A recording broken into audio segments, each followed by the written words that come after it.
ઓમ શ્રી ગણેશાય નમઃ. જય શ્રી કૃષ્ણ મિત્રો. આજે હું કર્માબાઈની ખીચડી એવી સરસ પવિત્ર વાર્તા છે. આ વાર્તા સાંભળવાથી જ ભગવાન આપણા દુઃખ, આપણા પાપો નષ્ટ કરી દેશે.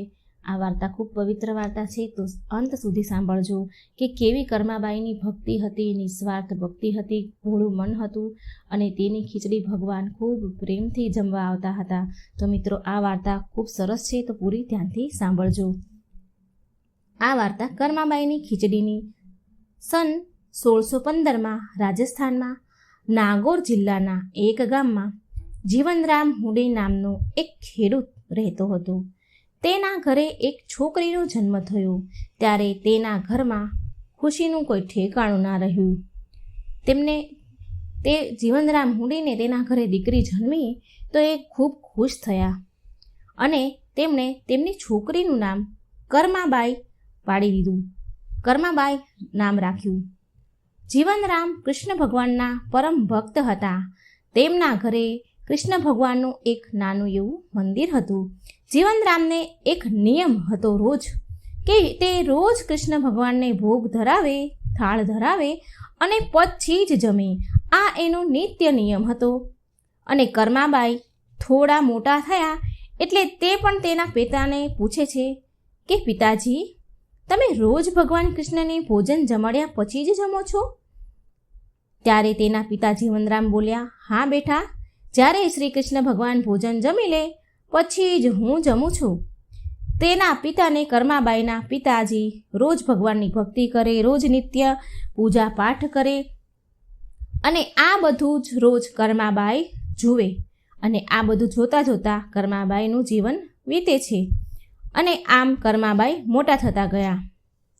અને થોડા મોટા થયા એટલે એકવાર તેના પિતા જીવનરામ કર્માબાઈને કહે છે કે હું થોડા દિવસ માટે તીર્થયાત્રામાં જવાનું છું. માટે કર્મા, તું મારા ગયા પછી વિધિસર જેવી રીતે હું ભગવાન કૃષ્ણની પૂજા પાઠ કરું છું તેમ વિધિસર શ્રી કૃષ્ણ ભગવાનની પૂજા તું કરજે અને ભગવાનને થાળ ધરાવીને ભોગ લગાવ્યા પછી જ તું જમજે.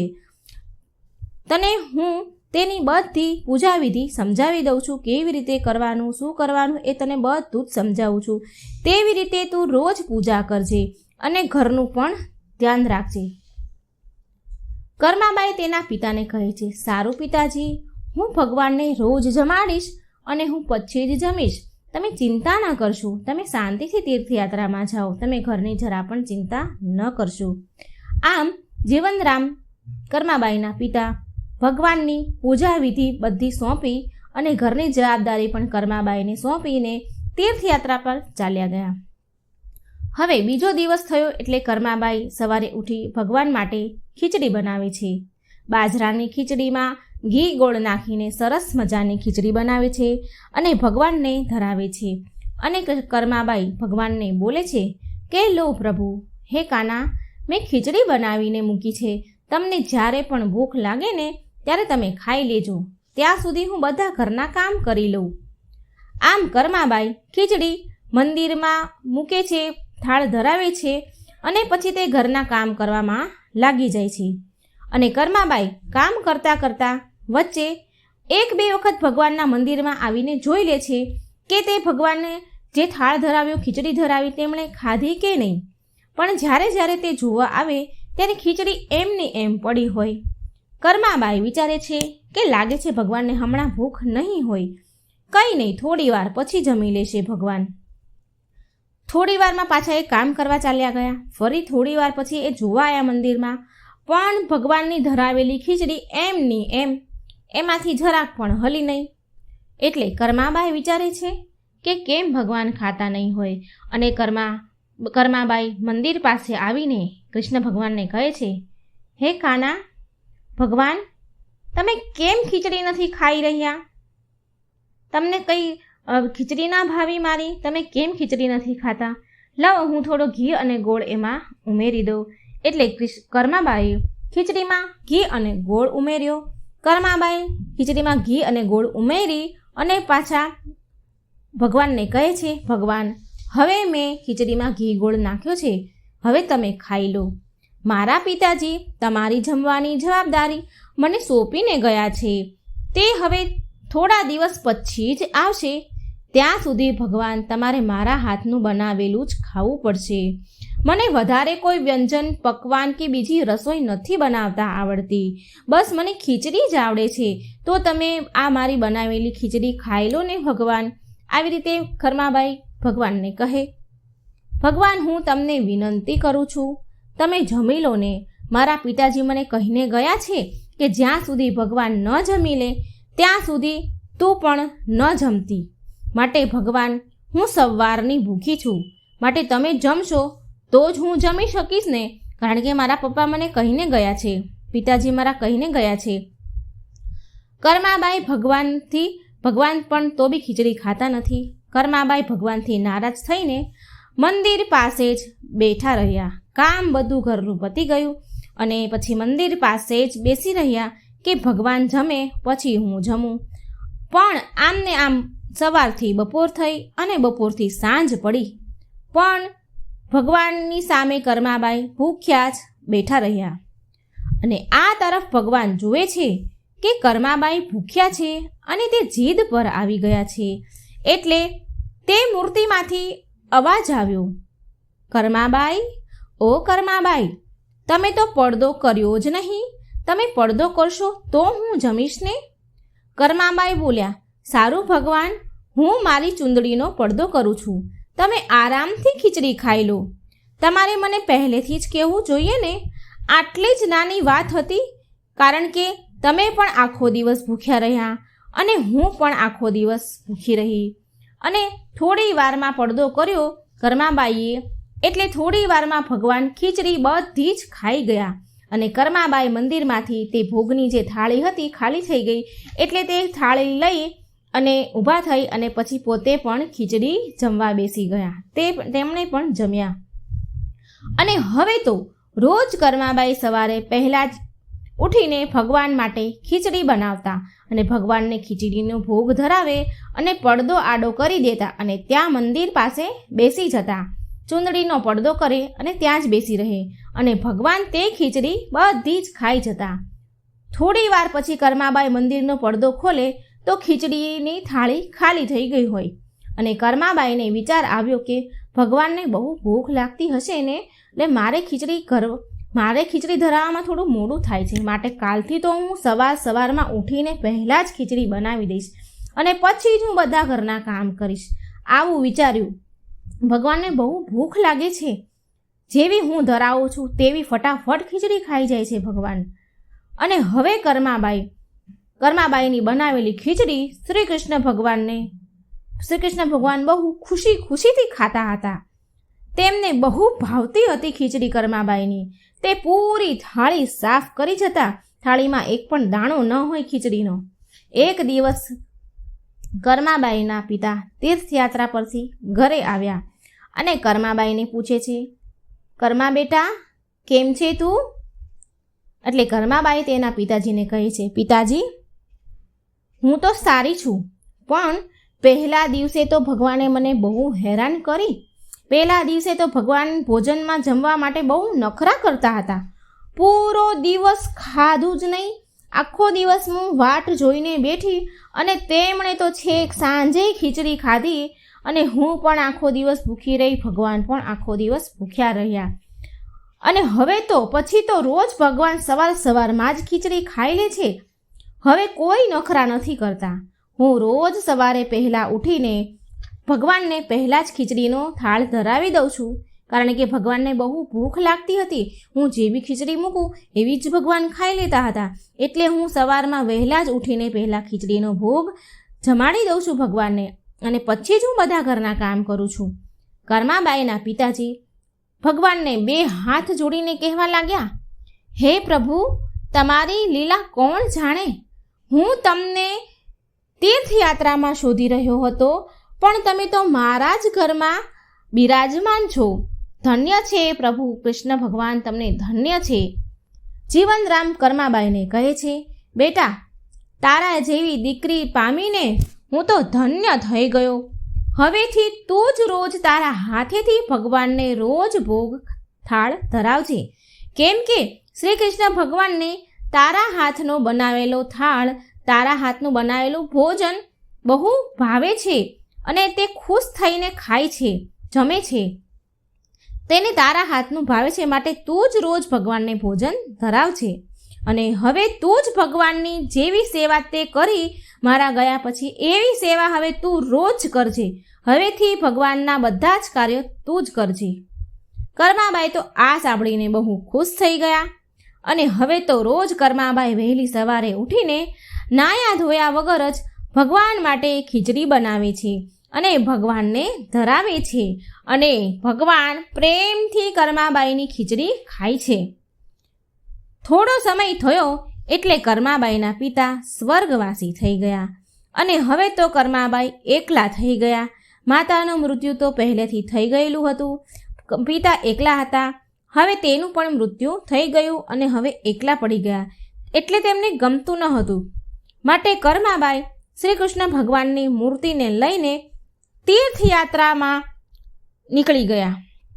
પગપાળા જ તીર્થયાત્રા કરવા લાગ્યા અને ભારતના અલગ અલગ તીર્થોના તેમણે દર્શન કર્યા. પછી ઓડિશામાં આવેલું જગન્નાથપુરીના મંદિરે આવ્યા. તીર્થયાત્રા કરતાં કરતાં અને ત્યાં કર્માબાઈએ વિચાર્યું કે બસ હવે અહીં જ આ જગન્નાથપુરીમાં મંદિર પાસે જ એક ઝૂંપડી બનાવીને ભગવાનની સેવા પૂજા કરીશ. અને આમ ત્યાં ઝૂંપડી બાંધીને રહેવા લાગ્યા અને રોજની જેમ ભગવાનને ઉઠીને નાયા ધોયા વગર જ ભગવાનને ખીચડીનો ભોગ ધરાવીને જમાડી દેતા અને ભગવાન જમતા. ઘરે થોડી જ વારમાં થાળી ખાલી થઈ જાય. જેવી ભગવાનને મૂકે ધરે એવી જ થોડી વારમાં થાળી સાફ થઈ જાય અને પછી જ કર્માબાઈ નાહી ધોઈને ઘરના બીજા કામ કરતા હતા. એકવાર સવારે એક નાનું એવું બાળક કર્માબાઈની ઝૂંપડીમાં આવે છે અને બોલે છે, માં, ઓ માં, મને બહુ ભૂખ લાગી છે, કંઈ ખાવાનું હોય તો મને થોડું આપો ને. હે માં, મને બહુ ભૂખ લાગી છે. ત્યારે કર્માબાઈ બોલ્યા, હા હા બેટા, અંદર આવ, અંદર આવી જા. મેં હમણાં જ ખીચડીનો થાળ ભગવાનને ધરાવ્યો છે. શ્રી કૃષ્ણ ભગવાનને થાળ હમણાં જ ધરાવ્યો છે. ચાલ અંદર આવી જા, તું પણ ખીચડી ખાઈ લે. તે છોકરોને કર્માબાઈ ખીચડી આપે છે અને તે છોકરો ખૂબ પ્રેમથી ખીચડી ખાય છે. કર્માબાઈ કહે છે, લે હજી વધારે આપું થોડી ખીચડી. એટલે તે છોકરો ના પાડે છે, ના ના માં, તમારી ખીચડી બહુ જ સ્વાદિષ્ટ હતી, બહુ સરસ હતી, મને ખૂબ જ ભાવી, આનંદ આવી ગયો ખીચડી ખાઈને.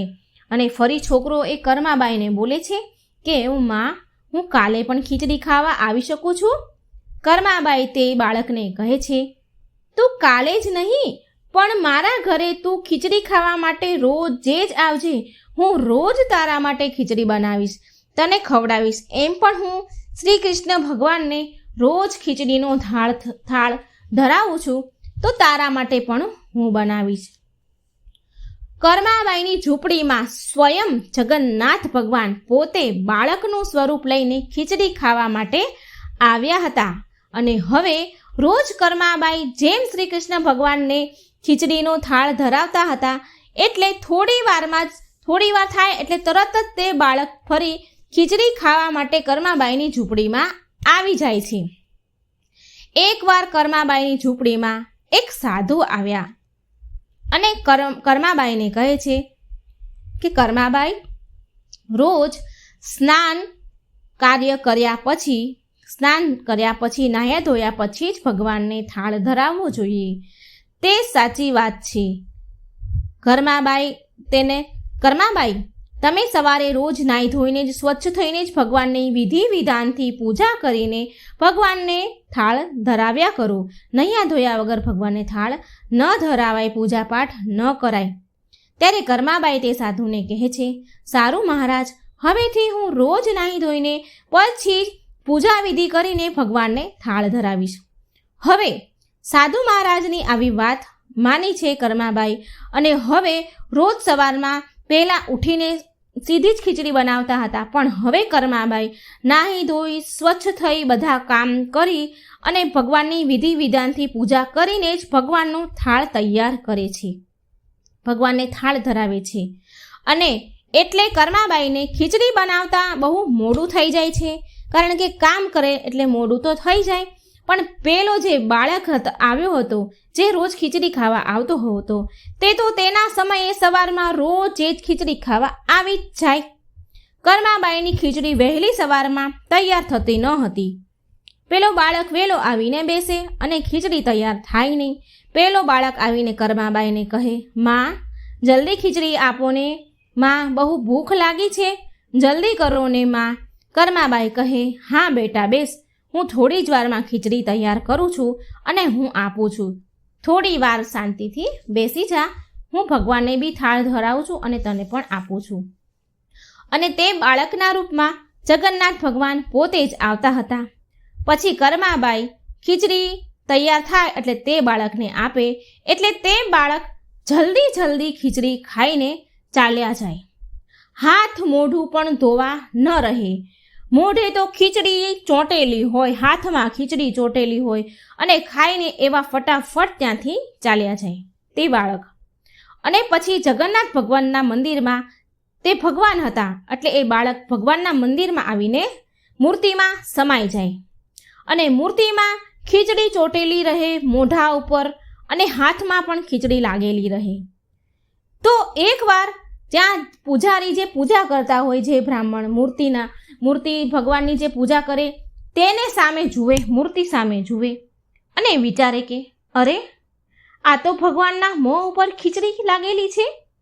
મેં તો કેટલાય દિવસ થઈ ગયા, કેટલો સમય થઈ ગયો, ભગવાનને ખીચડીનો ભોગ ચડાવ્યો જ નથી. હે ભગવાન, આ તમારી કેવી લીલા છે? આ તમારા મોઢા ઉપર ખીચડી કેમ ચોંટી હશે? તે પૂજારી તો વિચાર જ કરતા રહ્યા અને સાંજ પડી એટલે એ પૂજારી સૂઈ ગયા. આખો દિવસ તે પૂજારીએ એવો જ વિચાર કર્યો કે આજે ભગવાનના મોઢા અને હાથ પર ખીચડી કેમ. હવે જ્યારે એ રાત પડી અને સૂઈ ગયો તે પૂજારી, એટલે જગન્નાથ ભગવાન તે પૂજારીના સપનામાં આવ્યા અને ભગવાન તે પૂજારીને કહે છે કે મારી ભક્ત કર્માબાઈ જે જગન્નાથપુરીમાં જ રહે છે, તે બહુ જ પ્રેમ ભાવથી સવારે ઉઠીને બાજરાની ખીચડીનો થાળ ભગવાનને ધરાવે છે અને હું રોજ સવારે જલ્દી જાગીને કર્માબાઈની ખીચડી ખાવા માટે જાઉં છું. મને કર્માબાઈના હાથની ખીચડી બહુ ભાવે છે. પણ એક સાધુએ તેની ઝૂંપડીમાં આવીને કર્માબાઈને એવું કહી ગયા છે કે સ્નાન, પૂજા, વિધિ વિધાનથી પૂજા પાઠ કરીને પછી જ ભગવાનનો થાળ બનાવો અને ધરાવો. એક સાધુ એને આવું કહી ગયા છે અને હવે તે કર્માબાઈએ તે સાધુની વાત માની અને રોજ નાહી ધોઈને વિધિ વિધાનથી પૂજા પાઠ કરી પછી જ મારા માટે ખીચડી બનાવે છે અને મને ખાવા આપે છે. હવે આ બધા કામ કરતાં કર્માબાઈને બહુ મોડું થઈ જાય છે અને મને બહુ વધારે ભૂખ લાગે છે અને અહીં મંદિરમાં પણ ભક્તો મારી વાટ જોવે છે, માટે હું એ ખીચડી જલ્દી ખાઈને આવી જાઉં છું અને મારા મોઢા હાથ પર ખીચડી એટલે લાગેલી હોય છે, હું હાથ પગ મોઢું ધોયા વગર જ આવી જાઉં છું, ફટાફટ ખાઈને આવી જાઉં છું, એટલે મારા મોઢા ઉપર ખીચડી હતી. હવે પૂજારીજી ભગવાનની સપનામાં વાત સાંભળે છે અને ભગવાન સપનામાં એવું પણ કહે છે કે તે સાધુને જઈને કહો કે કર્માબાઈને સ્નાન વિધિ કર્યા વગર સવારમાં ભોગ બનાવવાનું, થાળ ધરાવવાનું કહી દે. આટલું ભગવાન કંઈ અંતર્ધ્યાન થઈ ગયા. હવે પૂજારીજી ભગવાનની સપનામાં આવેલી જે વાત, ભગવાને જે વાત કરી સપનામાં, તે સાંભળી અને પછી તે સાધુને શોધવા લાગ્યા. કયો સાધુ હતા કે જેણે આવું કર્માબાઈને કહ્યું? આ બધું તેણે બધા લોકોને પૂછપરછ કરી, બધા લોકોને વાત કરી અને તે સાધુને શોધવાનું કહ્યું. અને એક દિવસ તે સાધુ પૂજારીને મળી ગયા. એટલે પૂજારી બધી ભગવાનની સપનાની વાત તે સાધુને કહે છે અને તે સાધુ તો ગભરાઈ જાય છે અને કર્માબાઈની પાસે તેમની ઝૂંપડીમાં ગયા અને કર્માબાઈને કહ્યું કે કર્માબાઈ, તમે શ્રી કૃષ્ણ ભગવાનના પ્રથમ પ્રિય ભક્ત છો, પરમ ભક્ત છો. તમારા માટે કોઈ નીતિ નિયમ નથી, તમારે કોઈ નીતિ નિયમ પાળવાની જરૂરત નથી. તમે જેવી રીતે પહેલાં ભગવાનને સવારે વહેલા ઉઠીને આનંદ પ્રેમથી શ્રી કૃષ્ણ ભગવાનને થાળ ધરાવતા હતા તેવી રીતે જ હવે ધરાવજો. તમારે કોઈ નહાવા ધોવાની જરૂરત નથી. પહેલાં જ સવારમાં ઉઠીને ભગવાનને ખીચડીનો ભોગ લગાવી દેજો. એટલે કર્માબાઈ સાધુ મહારાજને કહે છે, સારું માં સાધુ મહારાજ, હવે હું પહેલાંની જેમ જ સવારે ઉઠીને ભગવાનને ભગવાનને થાળ ધરાવી દઈશ. અને હવે પહેલાંની જેમ જ કર્માબાઈ સવારે વહેલા ઉઠીને શ્રી કૃષ્ણ ભગવાન અને પેલા બાળકને જે રોજ ખીચડી ખાવા આવે છે ભગવાનના રૂપમાં, તે ખીચડી કર્માબાઈ તેને ખવડાવી દેતા હતા. આવું બહુ વર્ષો સુધી ચાલ્યું. ભગવાન જગન્નાથ બાળ સ્વરૂપમાં રોજે જ કર્માબાઈની ઘરે ખીચડી ખાવા જતા હતા. બહુ વર્ષો સુધી આવું ચાલતું રહ્યું. સ્વયં જગન્નાથજી ખીચડી ખાવા આવતા. હવે ઘણા વર્ષો થઈ ગયા. કર્માબાઈ પણ વૃદ્ધ થઈ ગયા. તે સ્વર્ગવાસી થયા. તેમનું મૃત્યુ થઈ ગયું પછી એકવાર. અને પછી તો જગન્નાથપુરીના મંદિરમાં જે જગન્નાથ ભગવાનની મૂર્તિ હતી તેમાંથી તો આંસુની ધારા વહેવા લાગી. અહીં કર્માબાઈનું મૃત્યુ થયું અને આ બાજુ ભગવાનની આંખમાં તો આંસુડાની ધાર થવા લાગી. અને આ બાજુ પૂજારી અને ત્યાંના જે રાજા હતા તે ભક્તો મંદિરમાં ભગવાનની મૂર્તિમાંથી આંસુની ધારા વહેતી જુએ છે. અરે ભગવાન રડે છે. બધા ગભરાઈ ગયા. ભગવાનની મૂર્તિમાંથી આંસુ નીકળે એટલે બધાને ડર લાગી ગયો. તે પૂજારી ભગવાનને હાથ જોડીને પ્રાર્થના કરે છે, હે ભગવાન, મારાથી કોઈ ભૂલ થઈ ગઈ કે શું? ત્યાંના રાજા પણ ભગવાનને હાથ જોડીને કહે છે કે હે ભગવાન, અમારાથી શું અપરાધ થઈ ગયો? તમે આટલા બધા દુઃખી કેમ છો? આટલા બધા કેમ રડી રહ્યા છો? તે ભગવાનને પ્રાર્થના કરવા લાગ્યા. ખૂબ દુઃખી થયા ભગવાનને રડતા જોઈ. અને એ જ રાતે જ્યારે પૂજારીજી અને તે રાજા સૂઈ ગયા ત્યારે ભગવાન જગન્નાથજી તે પૂજારી બ્રાહ્મણના અને રાજાના સપનામાં ગયા અને ભગવાનને કહે છે કે તેની ભક્ત જે હતી કર્માબાઈ, જે રોજ તેની ખીચડીનો થાળ ધરાવતી હતી, તે આ ધરતી લોક પરથી વિદાય થઈને ભગવાનમાં વિલીન થઈ ગયા છે. હવે તેમને સવારમાં બાજરીની ખીચડી કોણ ખવડાવશે? આ દુઃખ તેમને હતું. એટલા માટે હું આજે રડી રહ્યો છું. આવું સપનામાં ભગવાને તે રાજાને અને તે પૂજારીને કહ્યું કે કર્માબાઈ ભગવાનમાં વિલીન થઈ ગયા એટલે તેને બહુ દુઃખ થયું. બીજા દિવસે પૂજારી અને બ્રાહ્મણ બંને એકબીજાને મળે છે. પૂજારી અને રાજા બંને એકબીજાને મળે છે અને ભગવાનના સપનાની વાત એકબીજાને કહે છે. તો બંનેને ભગવાને સરખું જ કહ્યું હતું કે કર્માબાઈના કારણેથી તેની મૂર્તિમાંથી આંસુ વહેતા હતા. હવે ભક્ત કર્માબાઈ આ લોક પરથી વિદાય થઈ ગયા છે. એટલે રાજા તે બ્રાહ્મણને કહે છે કે હું એવું ઈચ્છું છું કે આજથી રોજ કર્માબાઈના નામની બાજરીની ખીચડીનો પ્રસાદ થાળ રોજ ભગવાન જગન્નાથને ધરાવવામાં આવે. આવી મારી ઈચ્છા છે, જેનાથી ભગવાનને કર્માબાઈની કમી ન લાગે અને તેમને કર્માબાઈના નામની ખીચડી પણ ખાવા મળે. એટલા માટે રોજ પછી તે બ્રાહ્મણ ભગવાનને બાજરાની ખીચડીને પ્રસાદ થાળ રોજે જ ધરાવતા હતા. અને તે દિવસથી કહેવાય છે કે ભગવાન જગન્નાથજી પુરીમાં જે છે જગન્નાથપુરીમાં મંદિરમાં બાજરાની ખીચડીનો થાળ સવારમાં આજે પણ ધરાવવામાં આવે છે. કર્માબાઈની બાજરાની ખીચડીની પ્રથા નિભાવવામાં આજે પણ આવે છે. તો મિત્રો, આ હતી ભક્ત કર્માબાઈ, શ્રી કૃષ્ણ ભગવાનની પરમ ભક્ત કર્માબાઈની પવિત્ર વાર્તા. જો મિત્રો તમને આ વાર્તા સારી લાગે તો મારી ચેનલને લાઇક, સબસ્ક્રાઈબ અને શેર જરૂર કરજો. ભગવાન તમારા ઘરમાં હંમેશા ખુશીઓથી મહેકતા રહે એવી પ્રાર્થના. જય શ્રી કૃષ્ણ. રાધે રાધે. થેન્ક